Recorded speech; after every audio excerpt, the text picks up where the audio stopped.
मंगलापुर नाम का एक बहुत ही प्यारा गांव था जहां चारों तरफ हरियाली और शांति थी।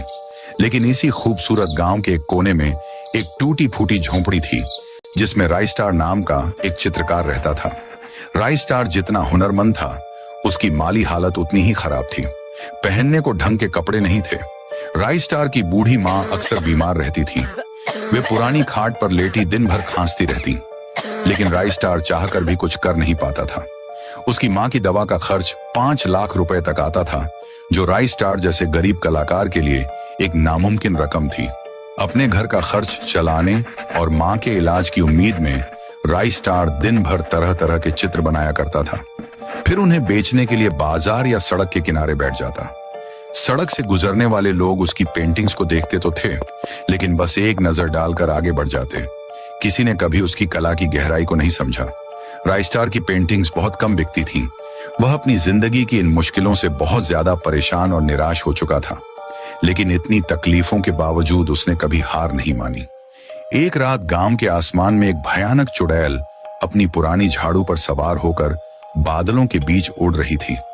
उसका चेहरा और डरावना हुलिया देखकर ही समझ आता था कि वह खतरनाक काला जादू करने में माहिर है। उसके पास एक पुरानी जादुई पेंसिल थी। वह पेंसिल में जादू की सारी शक्तियां समाई हुई थीं। तभी अचानक एक बहुत तेज झोंका आया। हवा इतनी जोरदार थी कि उस चुड़ैल की जादुई पेंसिल उसके हाथ से फिसल गई। पेंसिल तेजी से नीचे की ओर गिरी और मंगलापुर गांव के एक सुनसान रास्ते पर जाकर गिर गई। मंगलापुर गांव में एक शानदार सुबह हुई। सूरज की पहली किरणें चारों ओर अपनी चमक बिखेर रही थी। राइस्टार दूध लाने के लिए तबेले की ओर जा रहा था। तभी रास्ते में उसकी नजर जमीन पर गिरी उस पेंसिल पर पड़ी। राइस्टार एक कलाकार था और वह कलम की बहुत इज्जत करता था, इसीलिए उसने उसे पास में जाकर उठा लिया। वह पेंसिल उसे काफी अजीब और आकर्षक लग रही थी। दोपहर के वक्त वह अपने घर के आंगन में बैठा और उसी जादुई पेंसिल से कागज पर एक खूबसूरत और रंग बिरंगे फूल का चित्र बनाया। जैसे ही चित्र पूरा हुआ वह दंग रह गया। वह फूल असलियत में जमीन से उगाया, बिल्कुल वैसा ही जैसा उसने कागज पर बनाया था। राइस्टार को अपनी आंखों पर यकीन नहीं हुआ। उसने हकलाते हुए खुद से कहा, ये कैसे हो सकता है? क्या मैं कोई सपना देख रहा हूं? नहीं, ये नहीं हो सकता। मैं फिर से कोशिश करता हूं। उसने फिर से पेंसिल उठाई और इस बार एक दौड़ते हुए चूहे का चित्र बनाया। अगले ही पल कागज से निकलकर एक असली चूहा उसके सामने आ गया और तेजी से भागने लगा। यह करिश्मा देखकर राइस्टार समझ गया कि यह कोई आम पेंसिल नहीं, बल्कि एक जादुई पेंसिल है।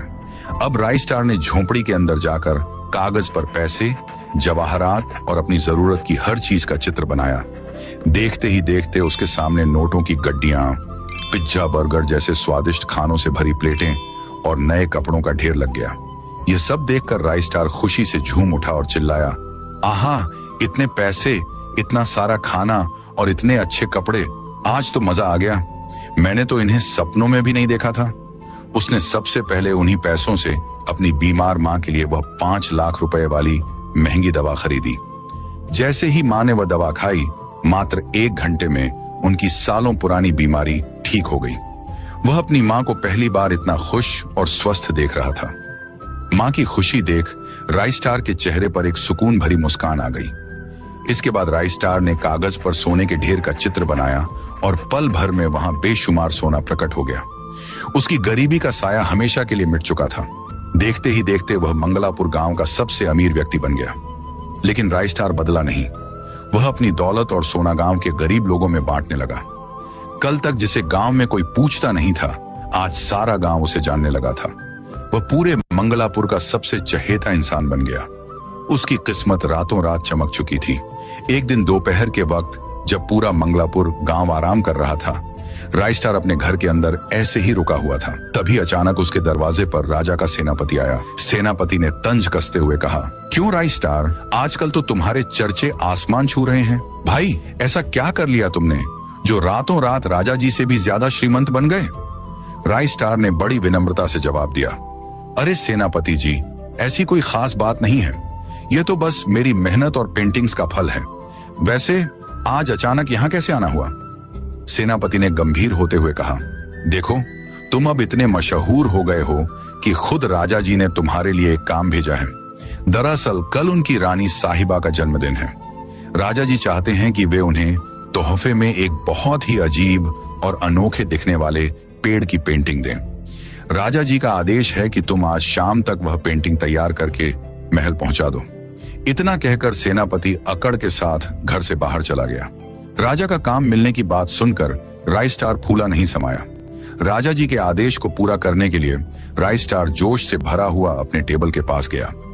टेबल पर 2 पेंसिलें रखी थीं, एक उसकी पुरानी साधारण पेंसिल और दूसरी वह जादुई पेंसिल। काम की जल्दी और उत्साह में राइस्टार ने अनजाने में जादुई पेंसिल उठा ली।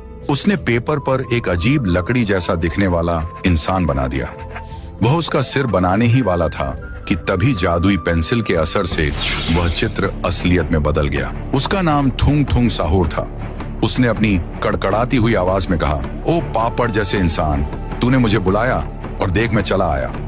अब बता, मेरा सिर कहाँ है? मेरा सिर मुझे वापस दे, वरना मैं पूरी दुनिया पर राज करूंगा और सबको खत्म कर दूंगा। हा हा हा।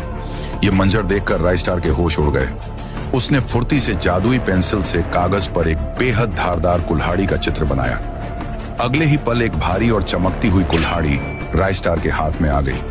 उसने थूंग थूंग को ललकारते हुए कहा, ए लकड़ी के खोखले ढांचे, देख तुझे काटने के लिए यह कुल्हाड़ी काफी है, अब तू नहीं बचेगा। इसके बाद दोनों के बीच एक भयानक युद्ध शुरू हो गया। थूंग थूंग बहुत ही शक्तिशाली और फुर्तीला था। कमरे में इधर उधर तोड़ फोड़ होने लगी। दोनों के बीच करीब 10 मिनट तक घमासान लड़ाई चली। आखिरकार वह बिना सिर वाला थूंग थूंग किसी तरह राइस्टार को चकमा देकर वह कुल्हाड़ी छीनकर वहां से भाग निकला। दूसरी तरफ वह चुड़ैल जिसकी यह पेंसिल थी, अपनी झाड़ू पर सवार होकर पूरे आसमान में उसे ढूंढ रही थी। उधर गांव के अंदर सरकटा थूंग थूंग तांडव मचा रहा था। तभी थूंग थूंग ने अचानक उस पर हमला किया और पलक झपकते ही उसका सिर धड़ से अलग कर दिया। सरकटा थूंग थूंग यहीं नहीं रुका, वह पागलों की तरह भागते हुए गांव के बीच पहुंचा। थूंग थूंग ने अपनी कुल्हाड़ी घुमाई और पल भर में उस आदमी का सिर भी धड़ से अलग कर दिया। सरकटा थूंग थूंग हर किसी के पीछे हाथ धोकर पड़ा था। उसे लग रहा था कि इन्हीं गांव वालों ने उसका सिर कहीं छुपा कर रखा है। जब राइस्टार गांव के अंदर पहुंचा तो उसके पैरों तले जमीन खिसक गई। चारों तरफ लाशें बिछी हुई थीं। राइस्टार फूट फूट कर रोने लगा और खुद को कोसते हुए बोला, ये सब मेरी गलती है, इन सब की मौत का गुनहगार मैं हूं। अगर मैंने सही पेंसिल चुनी होती तो आज ये दिन न देखना पड़ता। वह खुद को संभाल भी नहीं पाया था कि अचानक मौसम का मिजाज बदल गया। आसमान में काली घटाएं छा गईं और बिजलियां कड़कने लगीं। इसी तूफान के बीच अपनी झाड़ू पर सवार होकर वह डरावनी चुड़ैल राइस्टार के सामने उसने गरजते हुए कहा, ऐ इंसान, बता मेरी जादुई पेंसिल कहाँ है? मुझे पक्का यकीन है कि वो तेरे पास ही है। चुपचाप उसे मेरे हवाले कर दे, वरना तेरा अंजाम बहुत बुरा होगा। राइस्टार ने निडर होकर जवाब दिया, नहीं मिलेगी तुम्हें ये पेंसिल। तुम्हारी इस पेंसिल की वजह से ही आज मेरा गांव श्मशान बन गया है। तुम इसका इस्तेमाल सिर्फ बुराई के लिए करोगी। ये सुनते ही चुड़ैल गुस्से से पागल हो गई। उसने अपनी झाड़ू गोल गोल घुमाई और एक काला तूफान खड़ा कर दिया। तभी जमीन पर रेंगता हुआ सरकटा थूंग थूंग भी वहां आ पहुंचा। अब मैदान में 3 ताकतें थीं, बेबस लेकिन हिम्मत वाला राइस्टार, खून का प्यासा थूंग थूंग और सबसे शक्तिशाली चुड़ैल। थूंग थूंग को लगा कि शायद इस चुड़ैल ने ही उसका सिर छुपाया है, इसलिए उसने सीधे चुड़ैल पर हमला कर दिया। दोनों के बीच जबरदस्त लड़ाई शुरू हो गई। वे एक दूसरे पर वार कर रहे थे, लेकिन किसी का बाल भी बांका नहीं हो रहा था।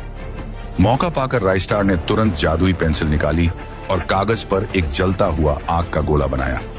अगले ही पल वो आग का गोला उड़कर उन दोनों से जा टकराया, मगर थूंग थूंग टस से मस नहीं हुआ।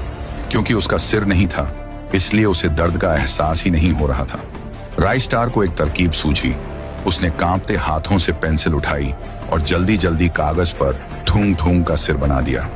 वो सिर दिखने में बहुत भयानक और डरावना था। जैसे ही चित्र पूरा हुआ, थूंग थूंग के धड़ पर वह सिर जुड़ गया। अब वह एक पूरा जीव बन चुका था, जिसका मतलब था कि अब उसके शरीर में नसें थीं और उसे दर्द भी महसूस हो सकता था। राइस्टार ने सोचा, यही सही वक्त है। उसने तुरंत कागज पर एक विशाल और चमकदार तलवार बनाई। तलवार हाथ में आते ही राइस्टार थूंग थूंग की ओर झपटा और अपनी पूरी ताकत से तलवार उसके दिल के पार कर दी। थूंग थूंग आखिरी बार चिल्लाया, थूंग थूंग साहुर, और वहीं ढेर हो गया। अब सिर्फ चुड़ैल बची थी। उसकी आंखों में नफरत की आग थी। वह चिल्लाई, मूर्ख, तूने मेरी पेंसिल का अपमान किया है। अब तेरी आत्मा को मैं इसी पेंसिल में कैद कर दूंगी। ये काला जादू की पेंसिल है, तू मेरे हाथों से नहीं बचेगा। राइस्टार ने भी गुस्से में कहा, मैं इस पेंसिल को तुम्हारे पास कभी वापस नहीं जाने दूंगा। राइस्टार के पास अब दो ही रास्ते थे, या तो चुड़ैल को मारे या उस पेंसिल को ही खत्म कर दे। उसने आखिरी बार कागज पर जलती हुई आग की लपटें बनाई। जैसे ही लपटें प्रकट हुईं, राइस्टार ने बिना सोचे समझे उस जादुई पेंसिल को आग के हवाले कर दिया। चुड़ैल बुरी तरह चीखी, मूर्ख इंसान, ये तूने क्या कर दिया? ये पेंसिल